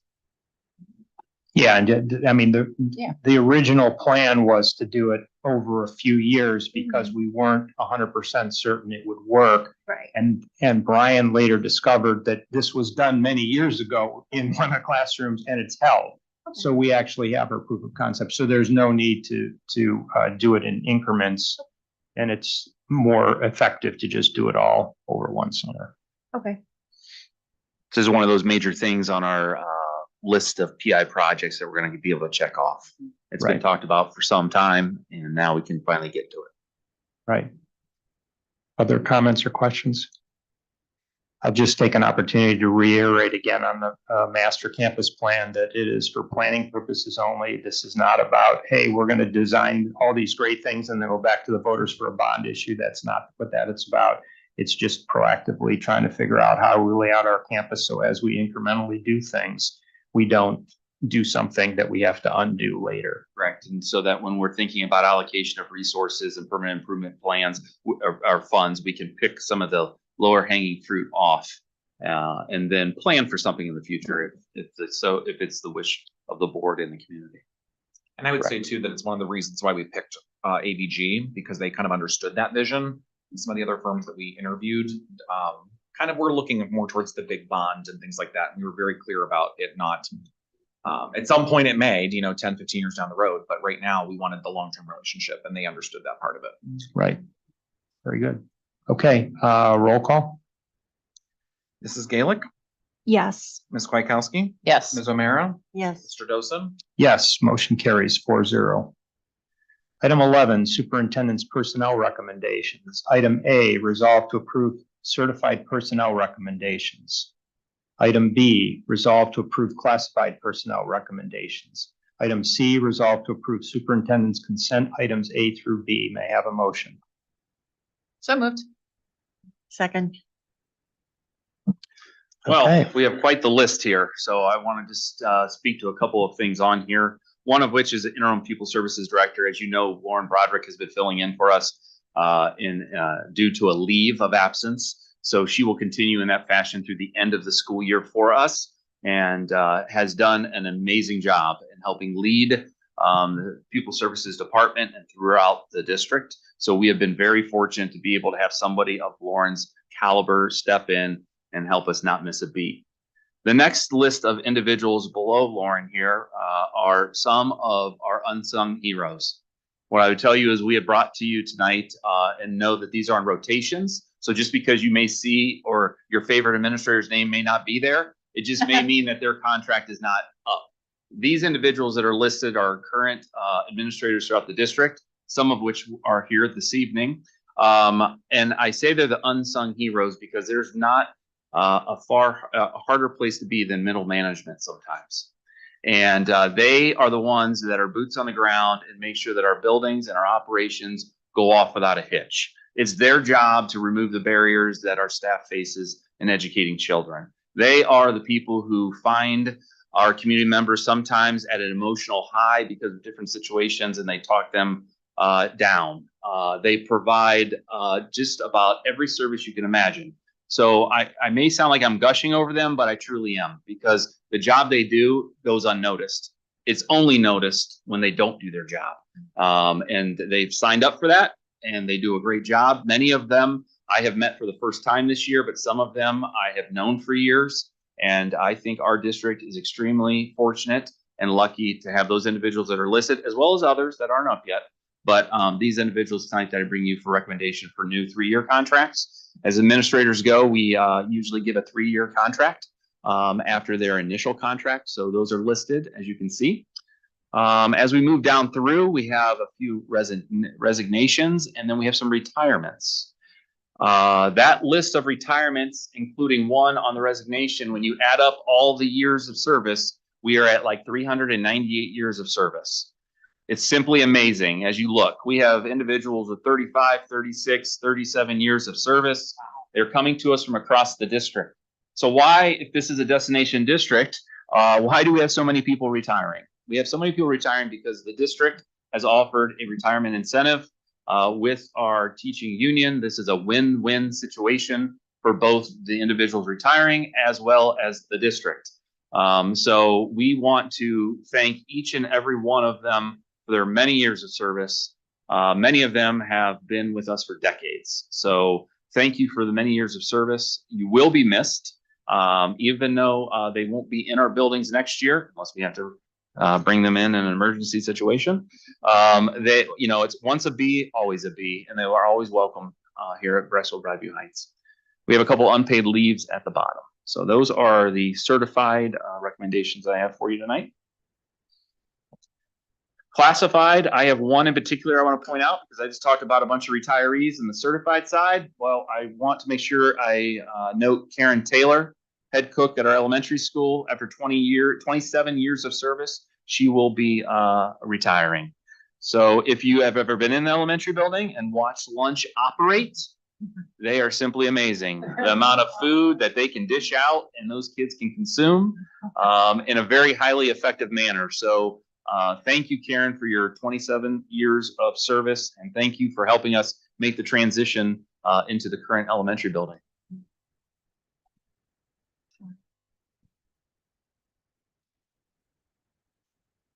All right, yeah, we have a lot of years in our district that are moving on. So just echo what you said, you know, it's congratulations for all of their years of service. I know a lot of those names, my children have them. So there's just wonderful contributions to our community and to our district, and wish them all best of luck in the next chapter of their lives. Any other comments or questions? Yes, I would like to also congratulate everyone that's retiring. You know, those years of service and everything that they've seen in education over 3 decades, it's really hard to kind of quantify. So congratulations to them. And then I also want to, I can never say it better than our superintendent, but I also want to express my gratitude as I take this vote tonight for Colleen Toth, Kelly Izzo, Chris Hartland, Kevin Jacob, Dr. David Martin, and Tina McCauley. Thank you guys for your dedication to the district as we've moved into new leadership.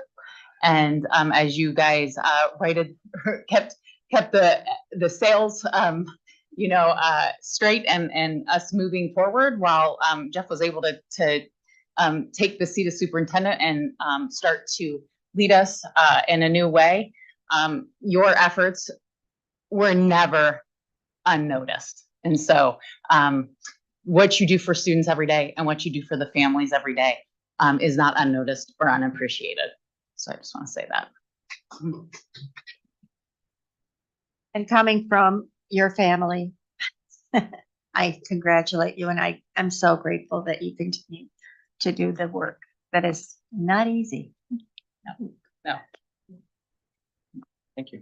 And the same to everyone that's retiring. Thank you so much for all you've done for our district. And the same, my children have had many of the names on that list. So you will definitely be missed. But best wishes for everything that's ahead. And thank you, of course, to our administrators. It's a joy to see you in our buildings, to see all you do for our students. I love interacting with you. You have so much expertise, so much knowledge. It's just really a privilege to get to see you work and everything that you do for our kids. So thank you so much. Great. All right, roll call.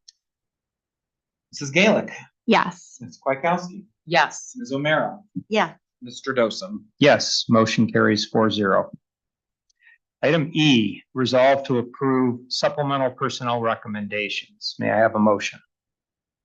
So moved. second,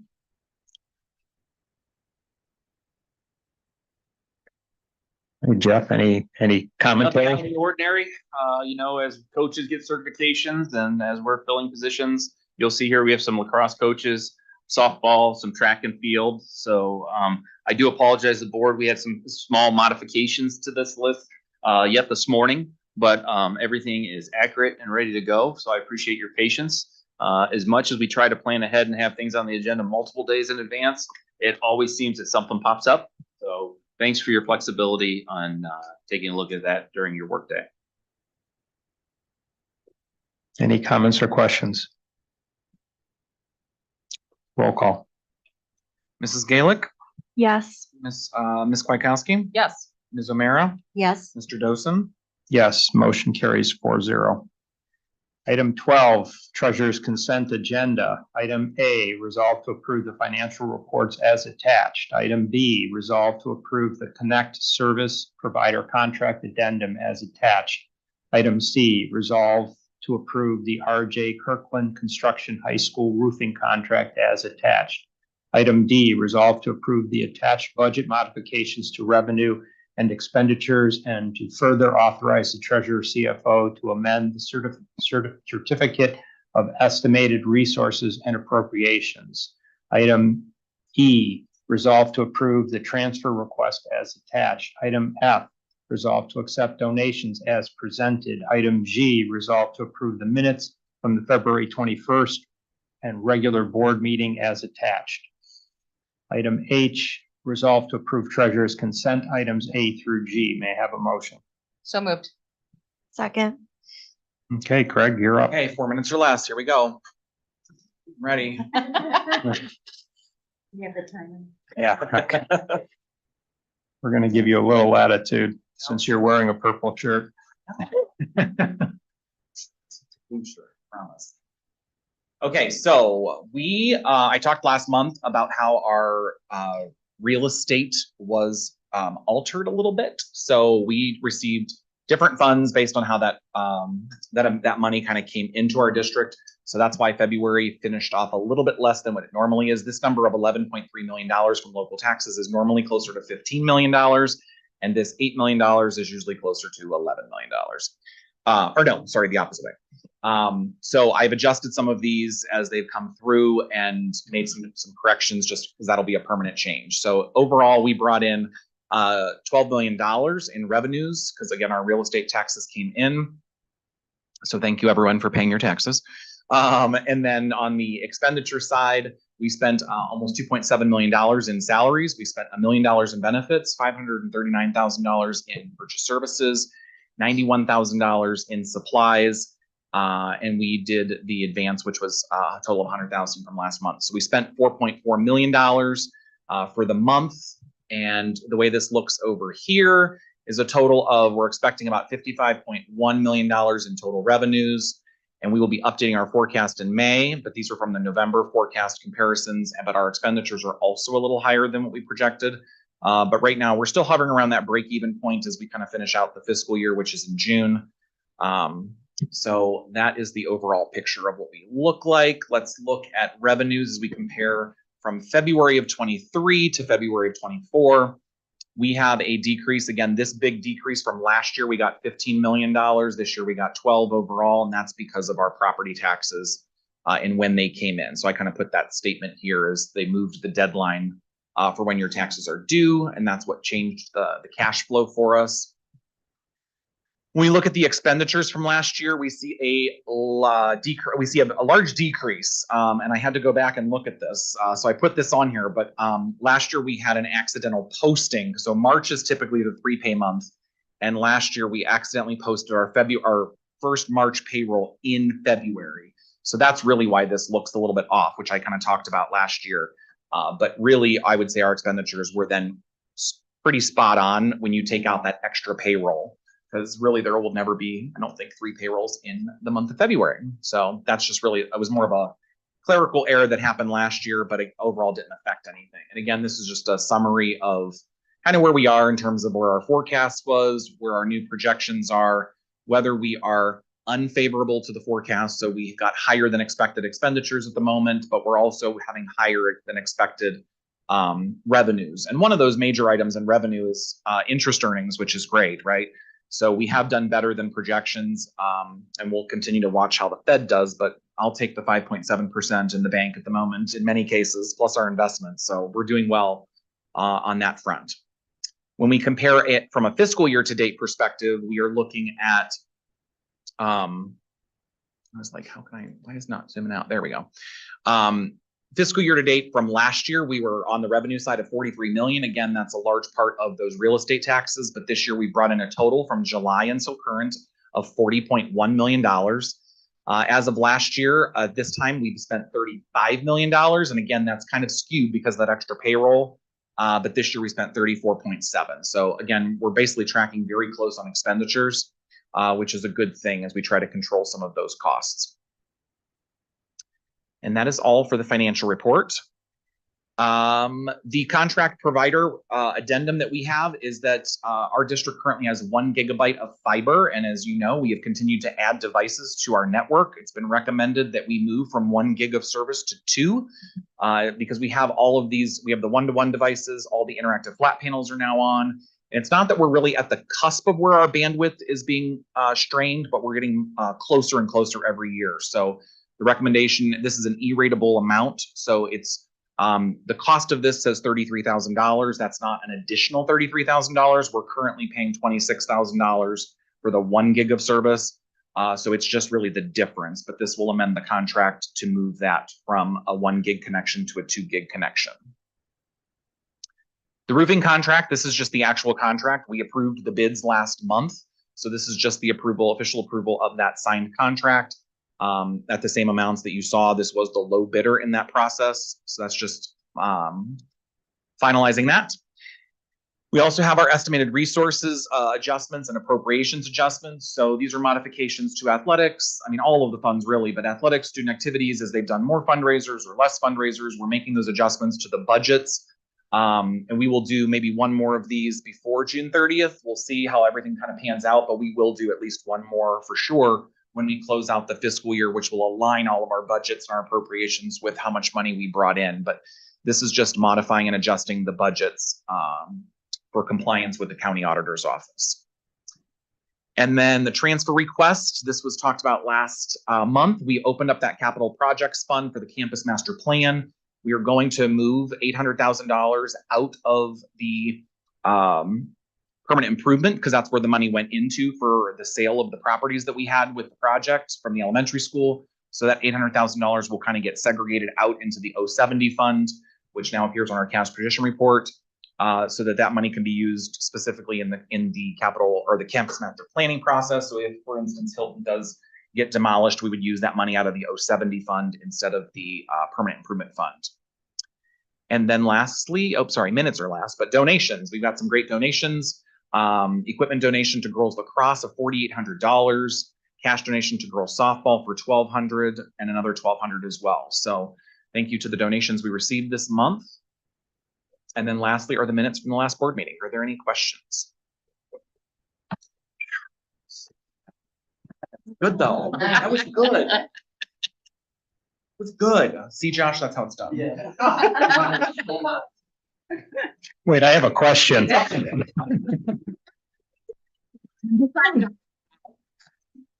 Can you go over the check register on the financial report? Okay, any other comments or questions? Roll call. Mrs. Galen. Yes. Mrs. Kwiatkowski. Yes. Ms. O'Meara, Yes. Mr. Dosen.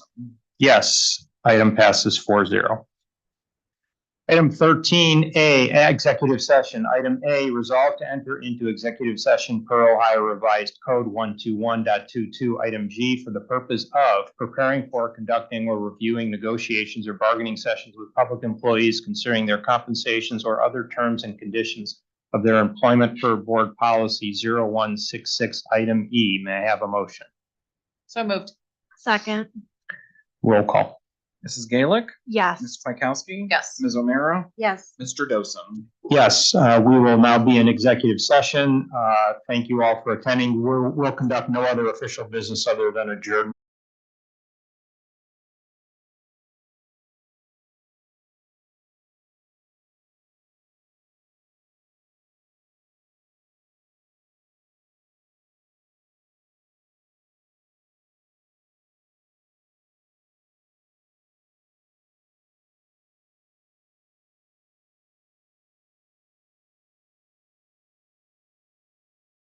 Good to go. Good. Okay, item 13C. Is that coming up? You have roll call picked. It's still refreshing.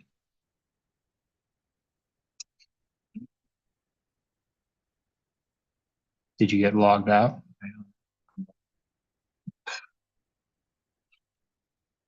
I can do it off of mine.